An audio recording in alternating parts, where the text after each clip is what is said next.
নমস্কার, সবাই কেমন আছেন? তো এখন আমি বানাবো হচ্ছে খাসির যে চর্বি হয় না সেটার বড়া।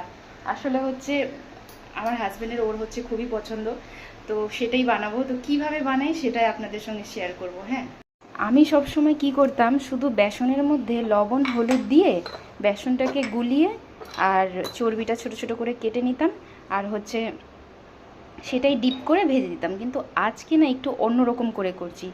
যেমন হচ্ছে একটু বেসন দিলাম, বেসনে হচ্ছে পেঁয়াজ কুচি দিয়েছি, এই যে পেঁয়াজ কুচি, কাঁচা লঙ্কা কুচি, লবণ হলুদ।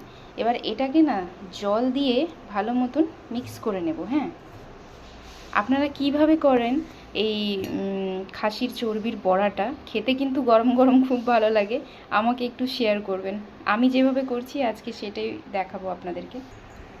এই যে এখানে হচ্ছে এই চর্বিটা আমি কিন্তু কেটে নিয়েছিলাম একটু ছোট ছোট করে, এই যে এইভাবে করে কেটে নিয়েছি। হ্যাঁ, তো চর্বিটাকেও এর মধ্যেই ভাবছি দিয়ে দিব, ফ্রিজে ছিল, এর মধ্যেই দিয়ে দিব। এই যে টুকরো টুকরো করা রয়েছে।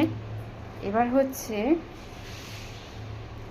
অল্প খানিক দিব হচ্ছে জল দিয়ে, এবার বেসনের সঙ্গে এটাকে খুব ভালোভাবে দাঁড়ান আগে মিক্স করে নিই। হ্যাঁ, আমি বেসনে আজকে এইভাবে কিন্তু আমি করি না কোনো দিন, আজকে এইভাবে করলাম। এই